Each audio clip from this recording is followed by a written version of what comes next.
Welcome, everyone. You must be trickling from the waiting room. It's great to already see so many of you. We expect a few more to join.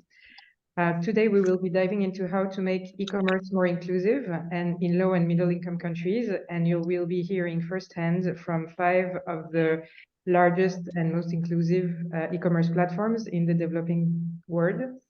And understanding how they have made their model more and more inclusive over time. For those of you who are GDC members, we hope that you'll be able to take some of these learnings on board and think through how to consider e-commerce option for your model. And for others, we hope this insight will share some lights on the possible positive contribution of e-commerce to social impact. I'm very happy to be your moderator today. My name is Lucy Klarsfeld, and I'm a partner with Hystra. We're a strategy consulting firm specialized in inclusive business. And we're very happy that this webinar is co-hosted today with the Global Distributors Collective, also in partnership with British International Investment, called also BII. So for those who do not know these two organizations, the Global Distributors Collective is a collective of 200 last mile distribution companies working in more than 60 countries around the world. The GDC is dedicated to supporting distributors to help them reach millions of underserved customers with beneficial products and to developing the last mile distribution sector as a whole.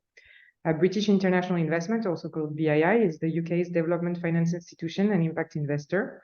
It helps solve some of the most pressing global development challenges by investing patient, flexible capital to support private sector growth and innovation. They have investments in over 1,470 businesses in emerging economies across 65 countries, with total assets that are worth £8.1 billion.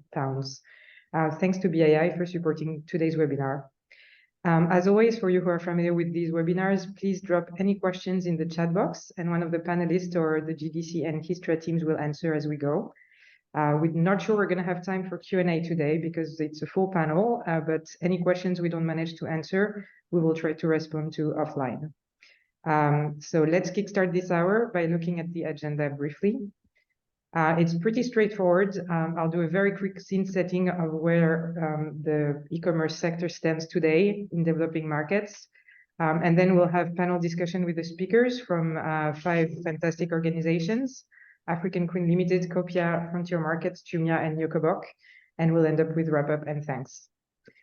So we can move straight into who we are today.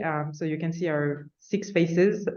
I'll present each of these great panelists as we ask them the first question. And we would also like to know today who is in the room, actually. So I think we have a quick poll coming up, if you're able to put it as well. To just, if you can briefly indicate who is in the room, so who you are and where you are based, that will help us get a sense of who is listening in today. Giving 5 seconds for your answers. 5, you should have a little quiz popping up on your Zoom.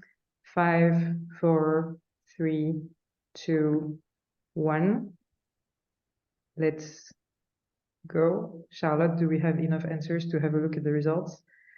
Very varied audience, visibly, about a quarter of GDC members, nearly 20% of funders and investors, 10% of products and suppliers and manufacturers, and then a mix of others. And in terms of geography, the majority is based out of Africa, 50%, about 40% in Europe, US, and 10% in Asia, which makes sense given the time zones as well. So let's have a quick look then at the sector we'll be delving in today. Why are we here? So overall, e-commerce still represents less than 6% of retail value in India and Africa, but already 15 to 35% of the population already uses e-commerce and buys on e-commerce platform, or at least from time to time. This proportion has more than doubled over the past 6 years and is expected to keep growing rapidly, reaching over 500,000 people shopping online in India and potentially more than 600 million in Africa by 2027. Overall, the online sales are expected to grow even faster as we expect users to increase their basket size. And much of this growth is expected to come from small towns and rural areas, which today still lack connectivity and face logistics issues, but are becoming the next frontier for the myriad of e-commerce players that have emerged over the past decade. And in particular, we'll hear how some of the players in this room are already starting to tackle this issue. So the first question to our speakers today is how to make this inclusive e-commerce growth more inclusive. So can you tell us about how your e-commerce model specifically has managed to be inclusive over time? We'll start with Ajaita Shah, who is our only representative from India, before moving to our African speakers. Ajaita is the founder and CEO of Frontier Markets, which is India's leading rural assisted social commerce platform. She has 18 years of expertise advocating for women's economic empowerment, clean energy, and financial inclusion, connecting over 3 million women customers to impactful solutions across thousands of villages. Her initiative, She Leads Bharat, aims to uplift 1 million women entrepreneurs and serve 100 million rural households by 2030. And she has already earned prestigious awards for this from Economic Times, Forbes, Schwab's, and others. So Ajaita, if you want to kickstart this discussion, how is Frontier Markets being an inclusive e-commerce platform? Thanks so much, Lucy. And again, everyone, thank you so much for joining in. This is a great topic, as I've said earlier. Don't mind the crazy background, because I am literally driving between villages right now as we speak. So it's only indicative of who I am as a founder and the work that I do. But very quickly, so just giving us some context, right? So as a country, has 700,000 rural villages.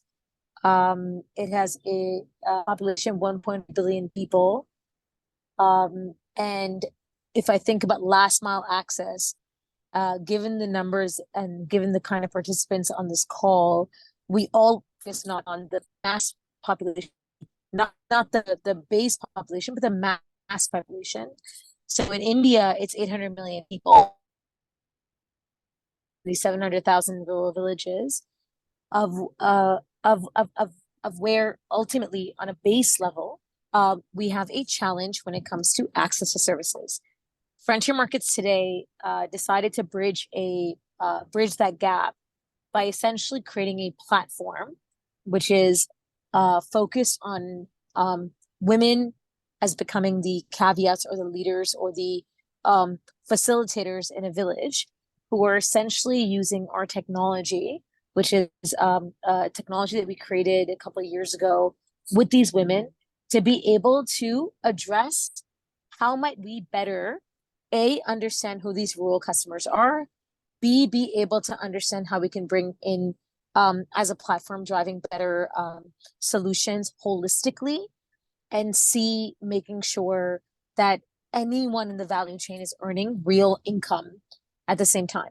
So our women technology, very simply put, but these women are actually these are last mile rural women that are getting trained, they're getting access. Their job is not to just sell. Their job is to collect data. Their job is to actually facilitate services. Their job is to give us inputs. And their job is to then help us actually build a confidence, building understanding of the end customers themselves. The technology itself functions as a capacity building tool, a system, et cetera, in a very large way to make sure that we're able to help these women not just sell things, but also become enablers. So a big shift as an organization in the last couple of years is that we don't just see women as consumers. We see rural families as farmers, as entrepreneurs, as businesses, small women businesses.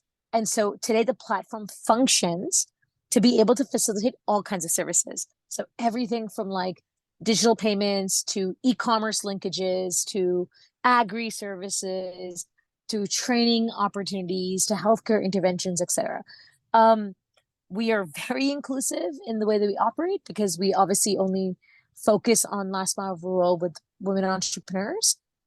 But for me, I think the most critical point was to ensure that you're not just creating women entrepreneurs for the sake of impact, but you are actually ensuring that they're all earning real income on a regular basis. Today, we have 98% retention rates. We have 99% active ratios. On average, our women are earning 4 times more income on a monthly basis than any other woman entrepreneur would in any other system we've ever seen. We operate in two states, in Rajasthan and UP, and we've been able to basically leverage the platform as becoming a platform play that enables us to get access to new partnerships. We are very clear. We are not the solution provider. We are not going to be the expert in financial services or digital payments or whatever.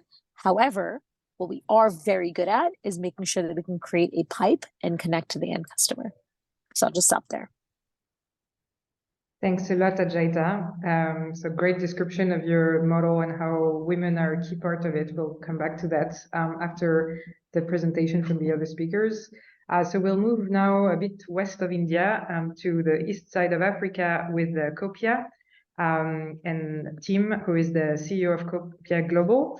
Copia Global brings the power of e-commerce to the middle and base of the economic pyramid, transforming this historically neglected market into empowered global consumers. Tim himself is a British permanent resident of Kenya. He has a finance background and has 25 years of transport, retail, and service industry experience, which has all converged into becoming the CEO of Copia and leading diverse teams to deliver quality service and fast, sustainable growth in emerging markets across Africa, Asia, and the Middle East. Tim, without further ado, same question to you. How is Copia making e-commerce inclusive? Thanks, Lucy. I guess it's all about looking at how you create value for different stakeholders through the chain that you need to provide e-commerce services. And that's what really makes it inclusive. So starting with the customer and understanding the problems that they face in their daily lives, I think is probably the right access point. And the problem that our customer or consumers face is that they live in remote or hard to reach areas. They either have no smartphone, or they can't afford or access data. They're people with no bank account, no credit card, no documented physical address, and generally their wallet size is very, very small. So that the problem that they've faced is because of all those reasons, they've had to pay very high prices for goods, spend their hard-earned cash on traveling to urban centers to access goods and services, and then generally, they find in their local areas poor quality products, which are only available with a low level of reliability. So now we've created a system, a process, a service, a platform, which allows them to either order on their own smartphones or to order via their agent on the agent's smartphone through the collection center, and then have products delivered to them, and products that cover everything they need in their daily, weekly, monthly, seasonal lives, have those products delivered to them in 2 days or less at a very high standard of delivery, something like 95% on time and in full, at lowest market matched prices, and with no delivery fee. So the way that we've done that is really by creating scale and reach to the consumer. We now have 2.5 million unique B2C consumers. 75% of our customers are women, so there's the theme emerging there, I think. And it's, I think, also all about providing complete solutions for the consumer. So on our platform, on the app, we also offer financial services, we offer insurance, and all available then through a one-stop shop platform. The agent collection center network that we now have 50,000 collection centers across peri-urban, dense urban and rural Kenya. 81% of those collection centers are women. 80% of them are habitually using the Copia app to allow customers to browse and place orders. What's in it for the agents? Well, they earn commissions from all the revenue that passes through their collection center, and as soon as the Copia signboard goes up, they increase footfall in their location, and their existing business increases its revenue by about 70%. And I guess one of the biggest challenges that we had to face was, how do you actually distribute to that consumer economically? So we've set up a delivery network working with SMEs who own last mile delivery vehicles in the communities that we're serving. So all of the costs that we incur for delivery goes back into the community. In exchange for that, we gain local knowledge, institutional knowledge, which you can't get from Google Maps. And therefore, we get a very high quality of service, which is completely in sync with the community. And I think the final part about making this inclusive, alongside the technology that we have to deploy to do this in a way that allows us to have super low unit costs, is our staff. So every single one of our staff members has relatives that we are improving lives for and allowing them to get access to products and services that otherwise they wouldn't have. And I think that creates a great sense of community and impact. Thank you, Tim. Very clear at all levels of the value chain. We're going to move on to Jumia, with Francis. So Jumia is potentially the platform many of you were already familiar with, as it's the largest e-commerce platform in Africa. So Francis is the CEO of Jumia Group. Between 2014 and 2022, he served as the CEO of Jumia Ivory Coast before moving on to EVP Africa for the group. Before joining Jumia, he worked in Belgium for McKinsey & Company, where he managed projects in Europe and Sub-Saharan Africa, focused on e-commerce and retail, so already very much in this space, as well as public sector and economic development. He is a graduate from the Kellogg School of Management, the Community of European Management Schools, and HEC Paris Business School. And just as an intro to Jumia, Jumia is the only company on this panel listed on the New York Stock Exchange since 2019. And Jumia is also, I think, the only Pan-African company in this panel operating already in 11 countries with $1 billion of gross merchandise value sold in 2022 and over 8 million customers. So with such impressive business results, Francis, how is the inclusiveness side of the business going? Thanks, Lucy. Thanks for the introduction. Hi, everyone.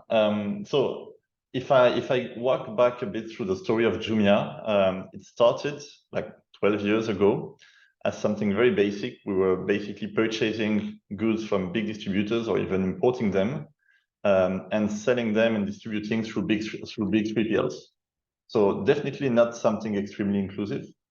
And we had a long journey towards way more inclusiveness, which was purely driven by the needs of the business, to be fair.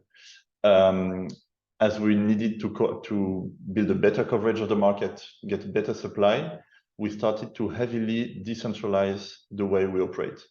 So we left a lot more to private local initiative, small entrepreneurs, lots of them women or young challengers in the business that were really eager to work with us. So for example, practically, we left a lot of the supply part to small marketplace sellers. Lots of small entrepreneurs, young entrepreneurs, men and women who were willing to fight to grow their own business, young challengers.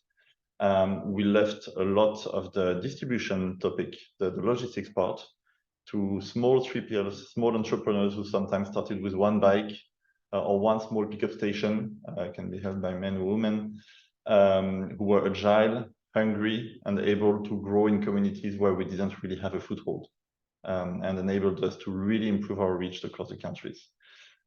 We grew a sales force, for example, instead of spending a lot of money on Google and Facebook based in the US or in Ireland.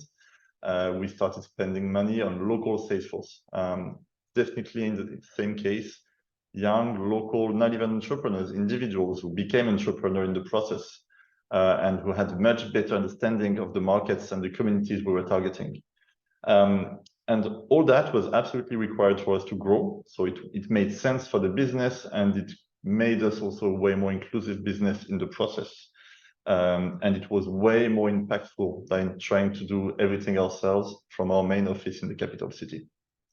So in the end, we are, I mean, a bit the same story as Tim was describing, right? We today have a very broad network and ecosystem of partners, being in Salesforce, being in logistics, being on the supply side, small vendors, that is extremely diverse and perfectly reflects the diversity of the communities where we're working, being in big cities or in smaller cities, being on the vendor side, on the logistics side.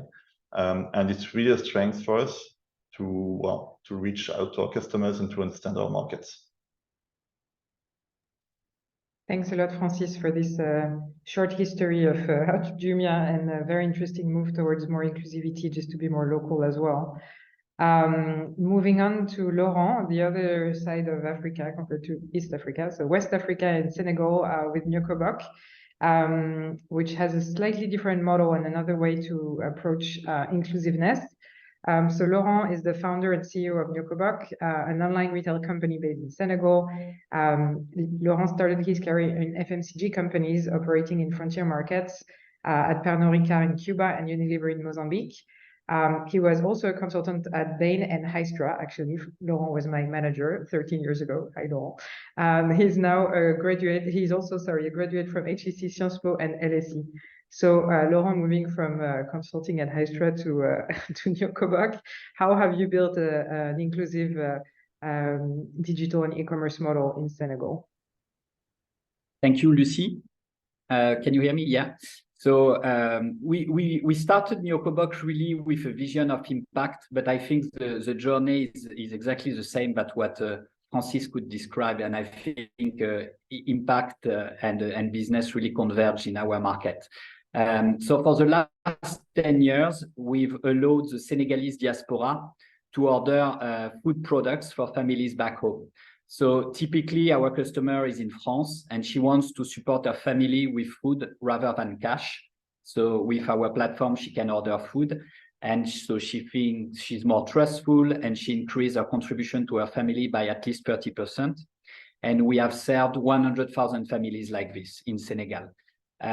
This year, we made a pivot. We launched a new sales channel for Senegal, a typical domestic channel. And we now allow young women to sell a broad catalog on social networks. So basically, all what they need is their phone to share products on WhatsApp and collect orders. And we handle everything: catalog, inventory, payment, and delivery. So we are trying to build decent jobs for our resellers. The best ones are already making $300 a month.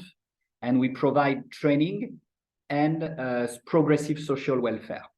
So for the two sales channel I just described, I think like everybody, we do our best to reach the last mile.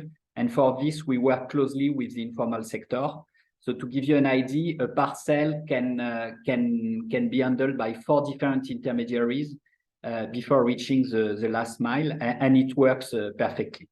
I also wanted to say that I think as e-commerce companies, we can give access to market to small local brands. For instance, we are already, after a few months, one of the top distributors of Mayana, which is a cosmetic brand in Senegal, providing skin-friendly products in a market that is plagued with toxic products. And the last thing I wanted to say, but I think the others already touched it, is I think we are all looking at models from other continents, so we can have a lot of bias. We have to work closely with the informal sector. So in our case, it's 90% of the economy. And I think in trade and retail, the informal sector is even bigger.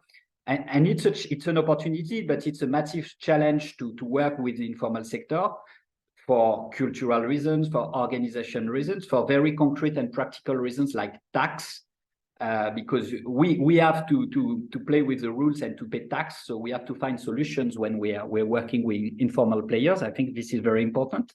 And I think if we don't do our best to work with the informal sector, which is the real economy, we make mistakes and we miss opportunities. So it's very difficult to do it. And I think the best way we found to do it is really to give voice to frontline staff. So for example, we have every morning a briefing with all the head of departments and all the customer service team members. I think this can help to generate ideas, of course, that will not crack everything. But I think this company culture thing and this fact of working with the informal sector is really key for inclusiveness. That's all for me, Lucy. Thanks a lot, Laurent. We'll move on to our last speaker, Kim. So going back to the east side of Africa in Uganda with African Queen Limited. So Kim is sorry, getting my notes right. Kim is the general manager of African Queen Direct, which is the last mile division of African Queen, a fast-moving consumer goods distribution company in Uganda. Previously, he was the head of strategy, IT, and business development at African Queen, where he led the firm's digital transformation drive, led their successful internal restructuring drive, and development of their last mile distribution division. Previously, he worked as a growth strategy consultant with Innosight Consulting in both Switzerland and in the US in Boston. At Innosight, he worked with Fortune 500 companies to create their long-term growth strategies, build new digitally focused disruptive businesses, and develop their internal innovation capabilities. Everything that he's used again at African Queen. And Kim received his first class MA in international business from the University of Edinburgh. Kim, from Edinburgh to Boston to back to Kampala. Can you tell us how you've been working on making African Queen more inclusive? Sure, thanks. And it's great to hear from everyone and about the models.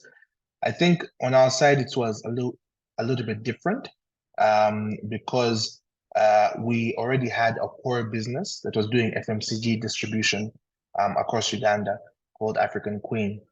And African Queen, sells a variety of multinational brands across Uganda, and we cover about 80% of the geographical territory of Uganda.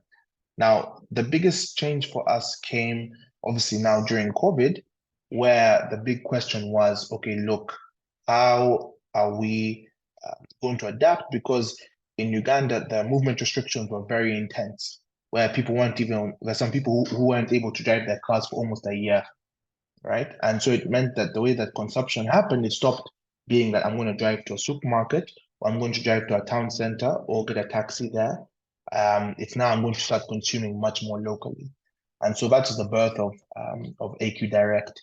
Now, AQ Direct, very, very simply, is we go direct to market with tuk-tuks and do a door-to-door model, right? In comparison to the normal model of selling to wholesalers, etc. Now, in terms of what does inclusivity look like in the AQ Direct model, it's very simple. We're trying to simplify access for our customers and trying to make sure it's as easy as possible for our customers to get consumer products. By our customers, we focus really on B2B. We don't focus on last mile customers. We focus on business to retail. By that, what we mean is I'm selling to the kiosks that a lot of people are buying from, and not going and delivering directly to their houses like some of the other models.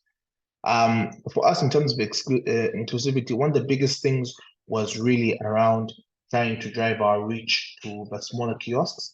Traditionally, these customers had to go and buy from larger wholesalers, either here in Kampala, the capital city, or they had to buy from wholesalers who are adding quite a large margin.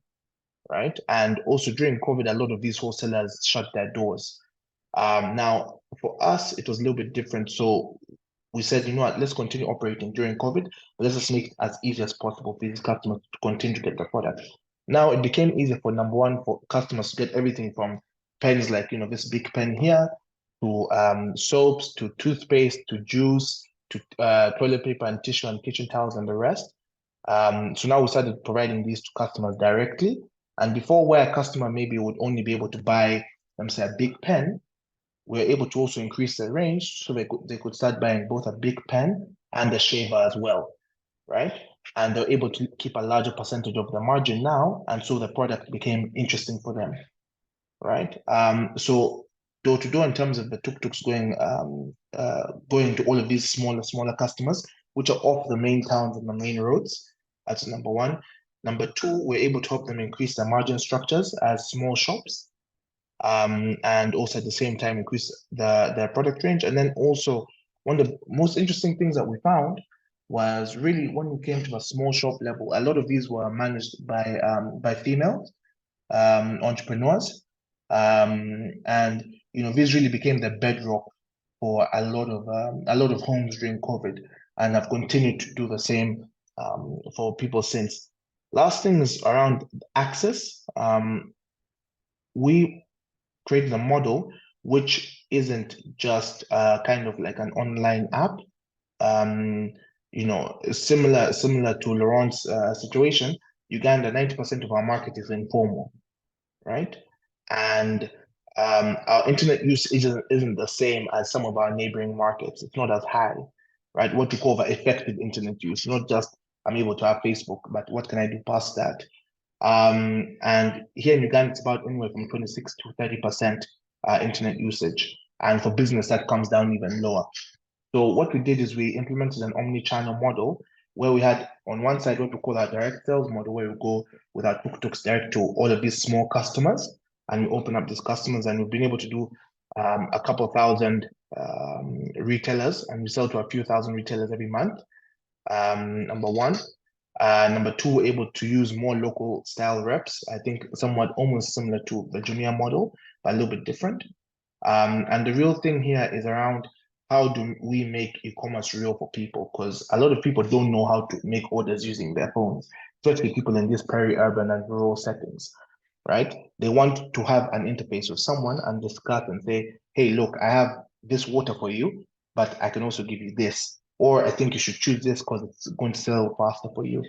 And so we're able to maintain that interaction and start pushing customers. Number one, start buying products and then slowly transition and migrate them over to more digital forms of ordering. And that includes things now, for example, like, using a toll-free line and also WhatsApp and phone calls, as the primary additional method of ordering, and then slowly introducing people into our app ecosystem, right? Because the nature and the behavior of using technology as a core driver for business wasn't really there. So we kind of had to walk step by step with our customers. And I think since then, since we kicked off, it's been pretty successful. Right now, we operate a fleet of about 50 tuk-tuks across the country. And we're looking at increasing that more. A little bit different from everyone else is we own all of our infrastructure. We don't outsource. It's not cheap at all. I know everyone here can tell you it's not a cheap model to run, and it's very difficult to run and get the unit economics right. But when you do, things start to slowly work out. Yeah. Thanks a lot, Kim. And thanks for showing how B2B can also be inclusive, even if you're in less direct contact with your end user. So we're going to move on to the second question to all of you. What would be the one key performance indicator that you're most proud of in terms of inclusiveness, and why? Ajaita, if you're still on the line, I know you were having some issues. Yes, you are. Do you want to start on this one? Yeah. I'm now in the airport, so I'm hoping everyone can now hear me and see me. So yes? Yes, okay. Perfect. Okay, great. Lucy, is it okay if I also reflect on a couple of questions or comments that are coming out through, and also what our speaker said right now? Because I think it's sure. Yeah. Because I think that the pin code one is very interesting. The tech one is very interesting. So I'm just kind of, as we're doing this, who knows when I have to get shut off. So answering your first question, for me, the key KPI, I think that I spent a lot of time trying to understand, okay, what is it that we're doing when we're creating last mile access truly in these villages? And the interventions can be agri, it can be health, it can be finance, it can be FMCG, it can be whatever. The question I kept asking myself is why and what? And the why, I think, came back to, am I helping someone save money, make money, or make them become resilient in terms of where they live to actually go on a different level? And then, of course, recently it's been, I say recently as if recently for everyone in the audience, by the way, means like 5 years ago. I've been at this for 20 years. So recently, in the last 5 years, has been a very strong gender dynamic in terms of what I think is the missing piece of cracking what can be. Yeah. So I think that at some level, I think I've been able to successfully get all these different companies, whether they're like an ag, health, climate, fintech, financial service, whatever, coming in to actually align that the only one goal or KPI that we should have we been able to get women to be elevated or earning more income or elevating the opportunity for the ecosystem? And the exciting, I think, thing has been is that when you start looking at it with that lens, you can help small women farmers earn better income. You can help small women businesses become more tactically involved in a certain way. The how, I think, is where we get caught up. And that's kind of where I'm kind of thinking this thing through. It's a thesis. I think I'm going through that, and I think it's making sense. I've been able to rally about 100 different industry partners to come together through a platform. We've been able to do some interventions. Most critical thing that I always track on a regular basis is, did my women entrepreneur earn money? Is she solid? Is she able to be there? 35,000 women entrepreneurs connecting with 3.5 million families is always lovely, big numbers. But then you have to also understand, are they active? Are they earning real money? Did they drop out?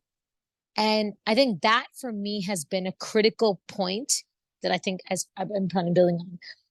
Really quick question, really quick comment around tech and pin codes and all the conversations that are happening right now.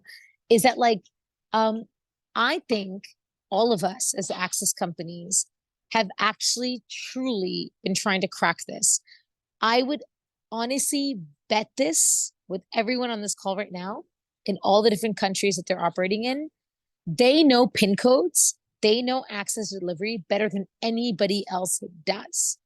They know how to crack it. They know where it is. They know what it needs to happen. And I think on a fundamental level, the problem is about optimizing that investment in a supply chain and optimizing the opportunity to actually make sure that we can leverage it in a more effective way, in an interesting way. So that was the only other thing I had to comment on, because I'm like, we all know pin codes. In fact, fun fact is that literally biggest companies on earth, we play the game. Oh, you have a big network? That's fantastic. And I'm sure Jumia will have 100 comments around this. Big network, that's fantastic. Great. Where do you actually operate? Where can you actually deliver? And then when it comes down to what we do as the organizations that are on this panel, it's different. So I just wanted to throw out there. All right, done. Thank you, Adjaita. You answered a lot there, but yeah, I think so. Your key KPI, the KPI you're proudest of, is the number of women who are earning significant income or saving money thanks to you. Thanks for that. And you commented on the very lively discussion in the chat, showing that PIN codes are not so much an issue anymore, but I think the cost of reaching these customers and finding a way to get to these remote PIN codes or non-existing addresses and WhatsApp drop-off points is really the big challenge there. Over to you. We're going to change the order a bit. Over to you, Tim, maybe on your key KPI for inclusiveness you're most proud of. Yeah, to me, it starts with the customer again. So the one I look at first, well, that's a lie. The one I look at first is revenue and profitability. But the one I look at first in terms of lead indicator is net promoter score and all the customer satisfaction indices that we measure under that. We measure this, and we have been doing for the last 4 years or so, every month at agent or collection center agent level, as well as end consumer level. And then taking those different CSAT measures across the different touch points and buyer values and triangulating back to all the data that we have internally and making sure that we're seeing those relationships between what we're doing or what we think we're doing and how that leads to different levels of consumer satisfaction. And I think that the other thing that's critical here is the data, because we're building up a history and a pool of data that, frankly, we're not in any way utilizing to its full potential. whether it be for internal reasons to segment consumers properly, to optimize the way that we deliver service, to allow thin files to be built for creditworthiness decisions and so on. But the data that we're building and the way that we can look at the relationships in that data to customer perception of performance and service that we're offering, I think is going to be a critical part of future for all of our organizations. Thank you. Indeed, looking at the customers and understanding how to better use the data to better serve these customers is definitely a key topic there.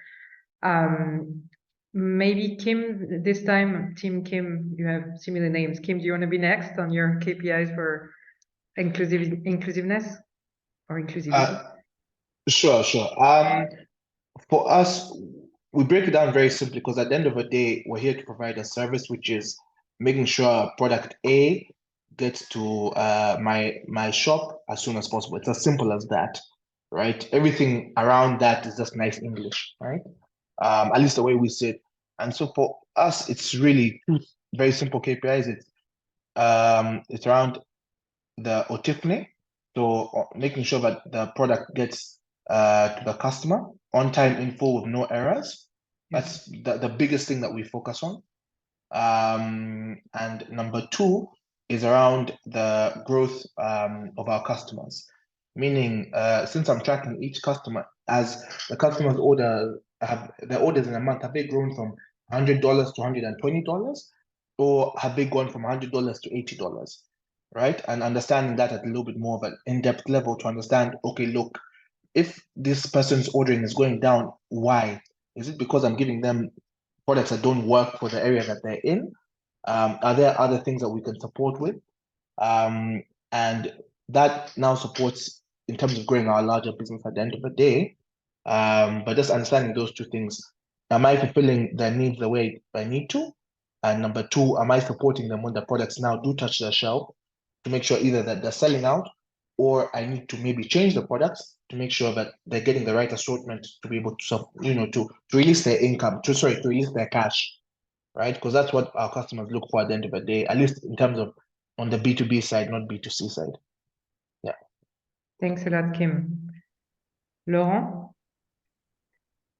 your key indicator Yes. for inclusiveness? So actually, more than 60% of our resellers say we are improving their lives. So, and I'm talking about resellers that were already doing business, this type of business. And the main driver is the increase of their revenue. So to be honest, I was sweating a little bit when we asked, because this is a 6-month-old operation and this KPI was critical for us. And so, of course, some resellers, a few of them are already making $200-300 of revenue, but some are making $20 or $30 per month, and it still makes a difference. And so we are happy about it. Of course, we want them to grow more. But that says a lot about our economies, where people could do different jobs on off. So I was crazy about churn at the beginning, but you realize that some ladies don't quit but disappear because they were so busy and they come back 1 month after. So again, we're happy to see that we can give opportunities to women on this business. Thanks a lot, Laurent. And last but not least, Francis on the Jumia side.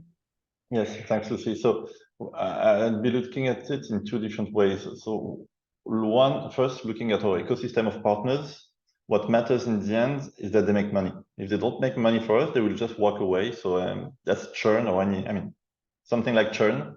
Having logistics partners walking away means they're not making money with us. So we're not bringing value to the table. Same for vendors in the marketplace, same for Salesforce agents, and same for all of our ecosystem. And then when we look at customers, one indicator I like to look at is the geographical footprint of our sales. In most of the countries where all of us in that panel operate, usually big retailers, they're heavily focused on the big cities, right? In the capital city, and they would tend to disregard, not to say disrespect, the smaller cities and the rural markets. And to me, being able to have a split of sales across geographies and across regions that kind of matches the population, or at least the purchasing power, means that ultimately we're able to address the needs of everyone and get the trust of all potential customers in the country. That's really that's an end indicator, right? There's a lot to be done in the process to get there, but it gives a fair picture of what we've achieved when it comes to just meeting the needs of our markets. And historically, it's usually been heavily skewed towards the big cities, which marked some level of, to say the least, disregard towards more rural areas. Thank you, Francis. Very interesting mix of indicators across the 5 of you. Laurent and Ajaita focused on the increase in income for your intermediaries or sometimes even your end customers. Kim and Tim focused on the customer satisfaction, the OTIFNE, and Jumia, Francis, focused on the footprint and the expansion of your network and of your reach to more underserved areas. Thank you for that. We have 13 minutes left, so instead of going... Lucy, Yeah?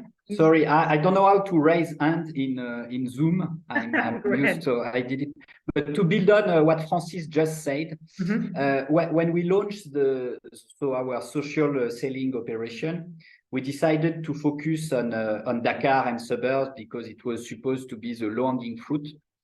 And we discovered almost randomly that our best seller was in Podor, which is 500 kilometers away from Dakar. So of course we leverage on the infrastructure we've built on the previous business. That's why we're able to deliver anyway remotely, but we wanted to focus in Dakar, and it naturally spilled over all across the country. And that shows that I think the value proposition of e-commerce, which is price and broad catalog, is basically more appealing in what they call tier 2 and tier 3 cities.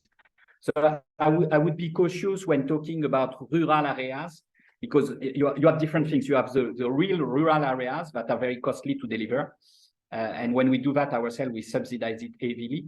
But you have what tier 2 and tier 3 city, as we say, that can be cities that are far away from Dakar, but still large. And this is a big opportunity. Lucy, can I also jump in on just some of the questions? Because I'm watching the questions right now and I love them. And I think based on some of the conversations that all of us had just literally 2 days ago when we were kind of getting ready for this, there are a bunch of questions around margins, around profitability, and actually building a distribution platform, whether it makes sense or not. And a lot of companies are thinking about FMCG. I'm gonna throw out a crazy concept. I hope that my other colleagues will value this, is that at some level, when you're building distribution and access to customers and a trusted network, what do you have as assets?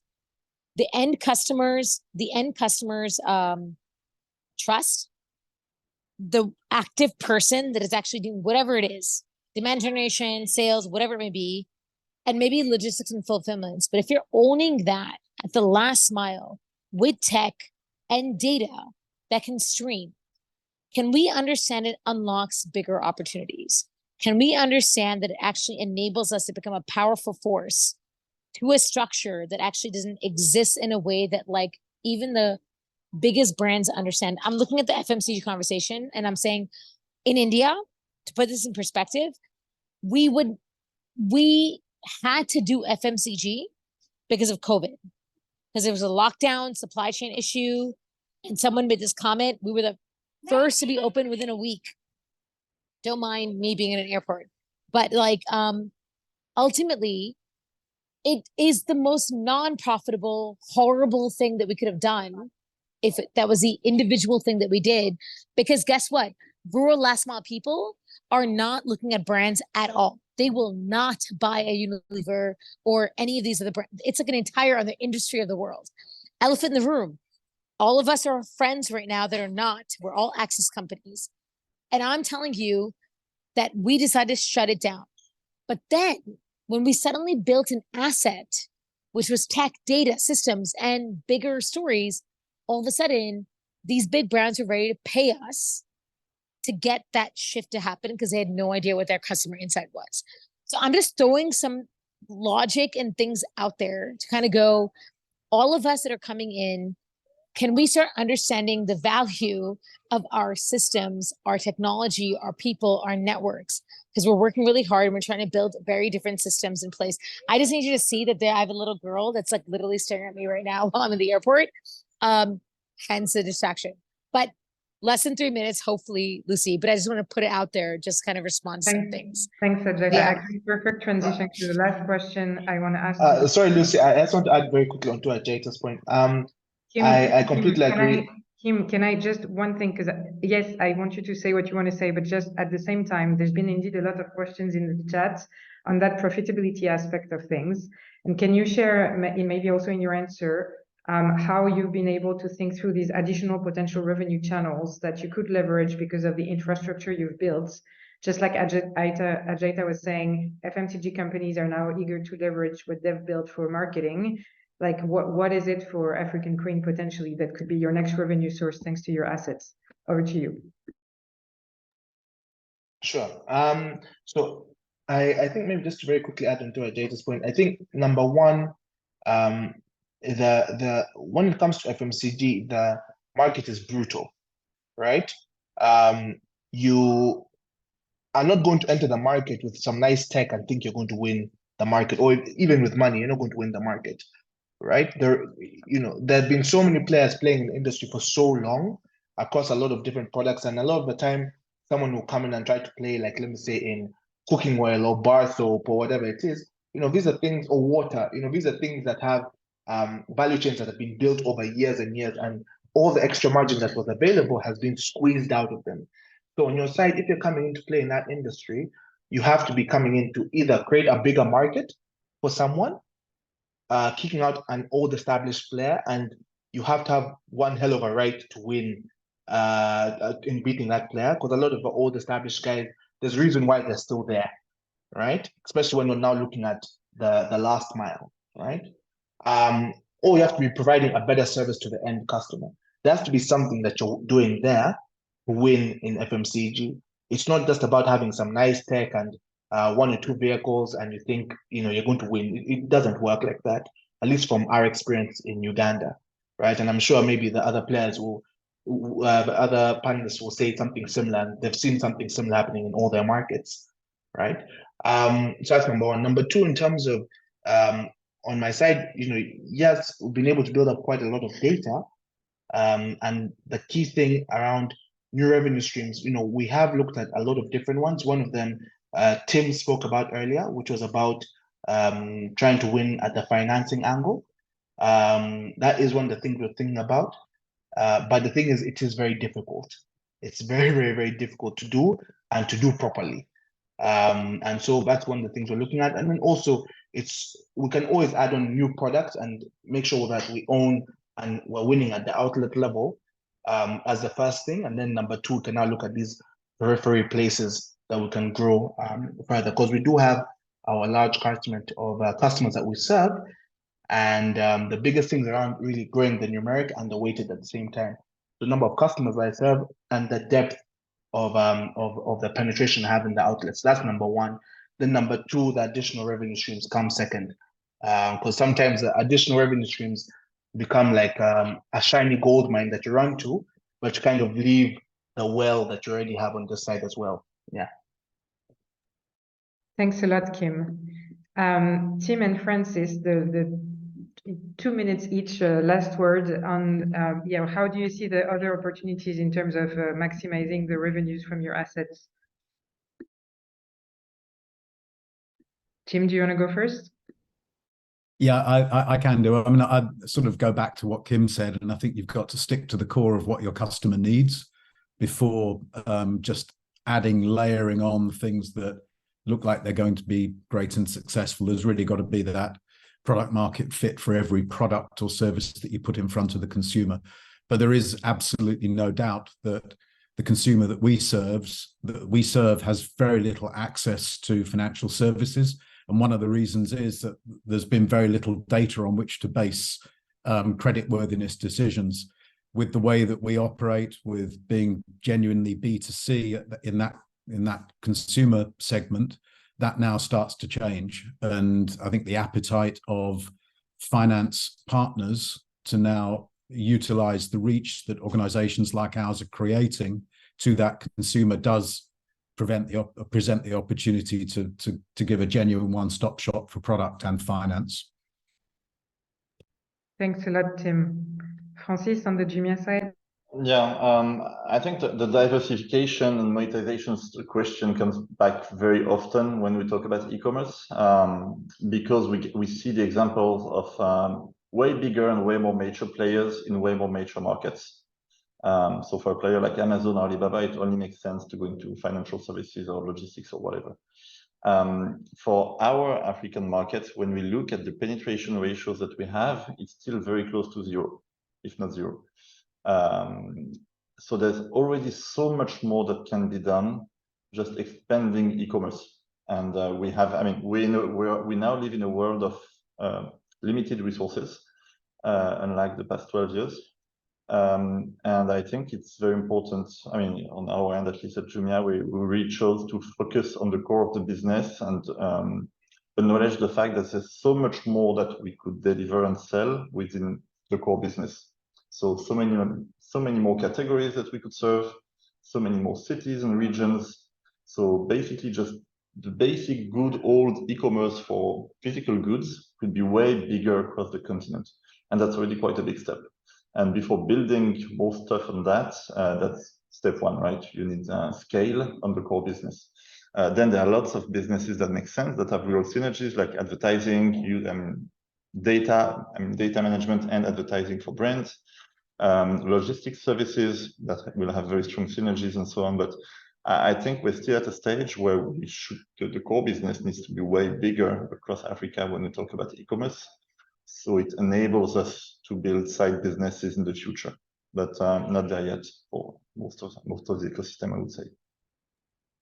Thanks so much, Francis, and thanks so much to all of you. We're gonna get to the closing remarks. Chi, I don't know, we can't see your, I think you have to double click so we can see your screen fully.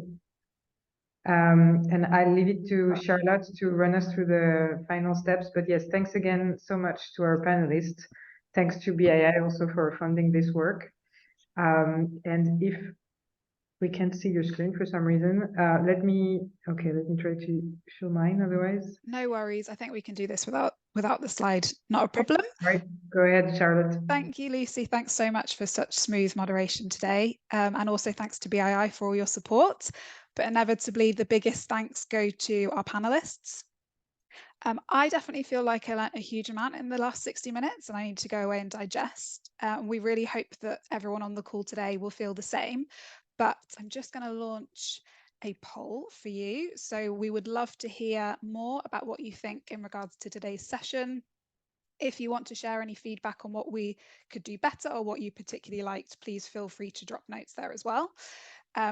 Just to clarify, we have obviously been recording the session today, so we'll be sharing that along with the slides with all of you in the next few days or early next week. And also, we just wanted to flag a couple of other activities on the GDC and Hystra team's agendas that might be of interest. So first of all, you can catch Lucy next week on Wednesday at the Micronutrient Forum on last mile models for nutritious foods. I'm just going to drop into the chat the link to that if you'd like to join her. The GDC also has a webinar coming up on the 7th of November, which is looking at e-mobility. So specifically thinking about how e-mobility and electric vehicles can be leveraged to deliver products to the last mile, but also what the remaining kind of challenges are and what the opportunities might be. So yeah, I really, really hope that everyone today has enjoyed this session. I'm amazed that we've managed to finish bang on time. So that's definitely testament to some brilliant moderation and panelists. So thank you so much, and yeah, have a great rest of your day. Thanks, everyone. Have a great day.